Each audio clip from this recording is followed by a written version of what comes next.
আসসালামু আলাইকুম। প্রতিধ্বনি অনুষ্ঠানে আমি আরিফিন সুমন আপনাদের সবাইকে জানাচ্ছি আন্তরিক শুভেচ্ছা। রাজনীতি শুধু এখন আর ঘরের মধ্যে সীমাবদ্ধ নয়, রাজনীতি এখন হচ্ছে হাটে ঘাটে মাঠে চারিটা সব জায়গাতেই। অনেক সময় কিছু কথা বলার থাকে, কিছু কথা না বলার থাকে।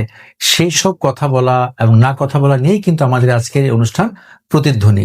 এবং এই প্রতিধ্বনি অনুষ্ঠানে আমাদের সাথে আজকে আমাদের স্টুডিওতে এসেছেন দেশের সুনামধন্য বিএনপিপন্থী অ্যাক্টিভিস্ট ডক্টর আসিফুর রহমান সৈকত, এবং উনি অত্যন্ত জনপ্রিয় একজন ফেসবুক সেলিব্রিটি বলা যায়। এবং আমাদের দেখেছি উনাকে, ওনার পেজগুলোতে আপনার স্ক্রল করে আপনারা দেখতে পাবেন যে উনি বিএনপি কি করা উচিত না করা উচিত নিয়ে এবং দেশে কি করা জনগণের চিন্তা নিয়ে অনেক কিছু লেখেন।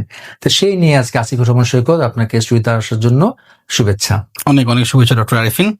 এখন আমি আপনার কাছে যেটা জানতে চাবো যে আসলে দেখেন যে আমরা তো আসলে মিডিয়া, আসলে তো বর্তমান দুটো মিডিয়ার দ্বারা আক্রান্ত, বা মিডিয়া কিন্তু সবকিছুই অনেক আমার থিঙ্কিং এও কন্ট্রোল করে।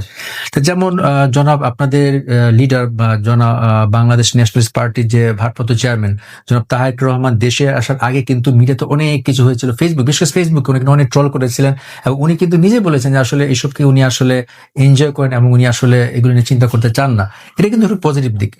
তা সেই প্রেক্ষিতে বলতে চাই যে আসলে উনি আসার আগে তো দেশে অনেক সুনামধন্য অনেক যারা বিখ্যাত ব্যক্তিবর্গ, যেমন অনেক সংসদে ভিপিজিএস অনেকে অনেক কিছু বলেছেন যে উনি আসতেছেন না, উনি দেশের বাড়িতে কি করে পরিচর্যা করবেন। এবং সাধারণ মানুষের মধ্যে একটা চিন্তা ছিল যে তারেক জায়গায় বা তারেক রহমানকে আসবেন না, কিন্তু 25 তারিখে উনি দেশে আসার পরে কিন্তু সিনারিওটা অনেক চেঞ্জ হয়ে গিয়েছে। তো সেটা নিয়ে আমি আপনাকে জানতে চাই আসলে মানুষের থিঙ্কিং, জেনারেল মানুষের থিঙ্কিংটা আসলে উনি আসার আগে কি হয়েছে, উনি আসার পর কি কি চেঞ্জ হয়েছে 2 দিনের মধ্যে। ধন্যবাদ। প্রথমে একটা বিষয় ক্লিয়ার করছি, সেটা হচ্ছে যে আমি পেশাজীবী রাজনীতি করি এবং আমি ডক্টর অ্যাসোসিয়েশন অফ বাংলাদেশ বা ড্যাবের কেন্দ্রীয় কমিটির অর্গানাইজিং সেক্রেটারি বা সাংগঠনিক সম্পাদক। সো সেই হিসেবে যে বিষয়টা সেটা হচ্ছে যে প্রথমত জনমনে একটা পারসেপশন ছিল যে তারেক রহমান কখনোই আসতে পারবেন না, তাকে আসতে দেয়া হবে না। এবং অ্যাজ এ কনসিকুয়েন্স যে বিষয়টা সেটা হচ্ছে যে যদি আমরা চিন্তা করি যে 1/11 এর পরে বিগত সময়টা আমাদের রাজনীতি অনেক খুব ক্রাইসিস একটা টাইম পার করেছে। দীর্ঘ সময় ধরে আমাদের নির্বাচনহীন যে একটা গভর্নমেন্ট ছিল, বিশেষ করে আমি যদি স্পেসিফিক উল্লেখ করি, আওয়ামী সরকার বিগত প্রায় 17 থেকে 18টা বছর তারা ক্ষমতাকে একরকম কুক্ষিগত করে রেখেছিল। এবং পরবর্তী সময় যে ক্রাইসিসটা, একটা জুলাই বিপ্লব বা রেভলিউশনের পরবর্তী রক্তস্নাত বিপ্লবের আমাদের সন্তানরা, আমাদের সহযোদ্ধারা, আমাদের ছোট ভাইরা যে ব্লাডের বিনিময়ে আমরা যে বিপ্লবটা পেয়েছি, এর পরবর্তী সময় আমরা সবাই আশা করেছিলাম যে হ্যাঁ, আফটার জুলাই রেভলিউশনের পরে বাংলাদেশ সঠিক একটা গণতান্ত্রিক পথে হাঁটবে। তা এর মধ্যে যে ডিলেটা বা ডায়ালেমা গুলো, এটা নিয়ে আমি মন্তব্য করতে চাচ্ছি না। জনগণ অলরেডি আমার বিশ্বাস যে জনগণ অলরেডি বুঝে গেছে যে ডায়ালেমা গুলো কেন হয়েছে। এখানে পশ্চিমা শক্তি ইনভলভ ছিল, পার্শ্ববর্তী দেশ ইনভলভ ছিল, এবং তারা চেয়েছে বাংলাদেশের গণতন্ত্র যেন কখনো শক্তিশালী না হয়। পরবর্তী সময়ে এই যে তারেক রহমান সাহেব আসছেন আসবেন না, আসছেন আসবেন না, এই যে একটা সিচুয়েশন, আপনি যদি চিন্তা করেন বিগত সময়গুলোতে লাস্ট যে সময়গুলো গিয়েছে বাংলাদেশের রাজনৈতিক পরিবেশ পরিস্থিতি সবকিছু ইট ওয়াজ বিকেম ভেরি মাচ আনস্টেবল একটা সিচুয়েশন। এবং একটা বৃহত্তর কিছুদিন আগে পর্যন্ত কিন্তু সবাই চিন্তা করতেছিল আদৌ নির্বাচন হবে কিনা। অর্থাৎ রাজনৈতিক পরিবেশ পরিস্থিতিকে এমন একটা কন্ডিশনে নিয়ে যাওয়া হয়েছে যেখানে জনমনে একটা প্রশ্ন তৈরি করে দেয়া হয়েছে, আদৌ বাংলাদেশ গণতান্ত্রিক পন্থায় ফিরতে পারবে কিনা।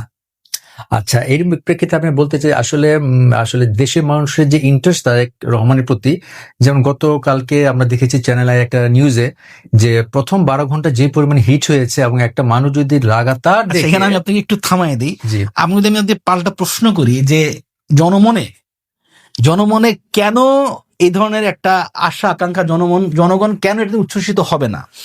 আপনি যদি জিয়া পরিবার রাজনৈতিক স্ট্র্যাটেজি চিন্তা করেন, শহীদ রাষ্ট্রপতি জিয়াউর রহমান ছিলেন, উনি একা, ওনাকে বলা হতো যে উনি মুসলিম জাতীয়তাবাদের জনক, অর্থাৎ এই নামটা কিন্তু ওনাকে ইন্ডিয়ানরা দিয়েছে যে জিয়াউর রহমান টোটাল, উনি কিন্তু ইন্ডিয়াকে একরকম বাইপাস করে পলিটিক্স করে গিয়েছেন।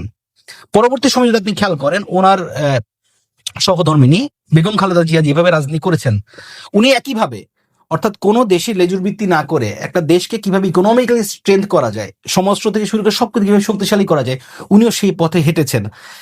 মূল সমস্যাটা ছিল হচ্ছে তারেক রহমান, পশ্চিমাদের, এবং আমি যদি বলি সেটা হচ্ছে পার্শ্ববর্তী দেশের, তাদের কনসার্ন ছিল। এক্ষেত্রে যেন পশ্চিমাদের সাথে কি ব্যাপারটা, যেমন আমরা বলতে পারি, যেমন বেগম জিয়া বলেছিলেন, ওনাকে যখন 2004 সালে মেবি ভুল হতে পারে, যে একজন সাংবাদিক প্রশ্ন করেছেন আপনি কি ভারত বিদ্বেষী, উনি কিন্তু শূন্য আনসার দিয়েছেন, বুঝলেন আমি কোনো ভারত বিদ্বেষী না। আমি আমার দেশের স্বার্থ দেখছি, এই দেশের স্বার্থ দিক থেকে যদি ভারতের কোনো হ্যাঁ, ইস্যুতে চেঞ্জ হয় তখন সেটাকে ভারত বিদেশে বলা যেতে ভারত পারে। বিদ্বেষী বলটা কেমন? ভারত বিদ্বেষী মানে হচ্ছে যে আপনি না, উনি কিন্তু সুন্দর একটা বিএনপি কি বেসিক্যালি আপনার মনে হয় এটা ভারত বিদ্বেষী দল? Never ever. ওরা বাংলাদেশি দল, ওরা বাংলাদেশ কেন্দ্রিক। কোশ্চেনটা হচ্ছে বিএনপি সোললি বাংলাদেশ পন্থী দল। দেখেন যে জনাব তারেক রহমানের কিন্তু একটা স্লোগান, একটা সবার আগে বাংলাদেশ, সবার আগে বাংলাদেশ। কিন্তু কোনো দেশ নিয়ে কোনো কিছু নিয়ে চিন্তা আমাদের কনসার্ন সেম, যে আমরা বাংলাদেশি জাতীয়তাবাদকে লালন এবং ধারণ করি। আমাদের তো পাকিস্তানকে তোয়াজিমা করার দরকার, আমার ইন্ডিয়াকে তোয়াজিমা করার। আসিফ, আপনি আচমকা পাকিস্তানের কথা বলেন কেন এত কিছু থাকতে? আচ্ছা, এখানে একটা ইম্পর্টেন্ট জিনিস, সেটা হচ্ছে যে আপনি যদি খেয়াল করেন, সেটা হচ্ছে যে এই যে জাস্ট জুলাই বিপ্লবের পরেই বেশ কিছু টপিক আমরা আনতে চাইনি, কিন্তু এটা আনা হয়েছে। যেমন ৭১ নাকি ২৪ নাকি ৭১, স্বাধীনতা নাকি সার্বভৌমত্ব, ৪৭, এগুলো ছিল টোটালি আনওয়ান্টেড কনভারসেশন। এগুলোকে নিয়ে আসা হয়েছে, ইন্টেনশন নিয়ে আসা হয়েছে, এই কারণে আমরা পন্থা বলতে হয়। কাজে আপনি যদি বাংলাদেশ পন্থী হন। আসলে আসিফ, আমাদের সময় যেহেতু কম, আমার কয়েকটা ইম্পর্টেন্ট টপিক আপনাকে বলছি যে আসলে তারেক রহমান যে আসছেন, আমরা কিন্তু সবাই আশা করেছি, দেশের ম্যাক্সিমাম জনগণ আশা করেছে তারেক রহমান আসবেন সুস্থ শরীরে। তো এখানে কিন্তু অনেকে বলছেন যে আসলে ওনাকে আসলে মুচলেখা দিয়ে আসতে হয়েছে, বিদেশি শক্তি ওনাকে আসতে দেয় নাই। এই ব্যাপারে আপনার মন্তব্য জানতে চাই। তো মুচলেখা যদি উনি আসতেনি, উনি তো ১৭ বছর ওয়েট করা লাগতো না। আপনার কি মনে হয়? আপনি যদি মুচলেখাই শুনতে যাচ্ছে আপনার কাছে, না আপনার লজিক কি বলে? মুচলেখাই দেয়, ফ্যাসিবাদ ছিল, ফ্যাসিবাদ চায় নাই, তাই আসতে পারেন। এখন কি এখন এই ১৫ মাসে কেন কোনো সিচুয়েশন হলো যে একদম ফ্যাসিবাদ ওরা রাজি হয়ে গেল ওনাকে আসার জন্য? ১৫ মাস কোন সময় লাগলো? এগুলো হচ্ছে টোটাল বোগাস কনভারসেশন।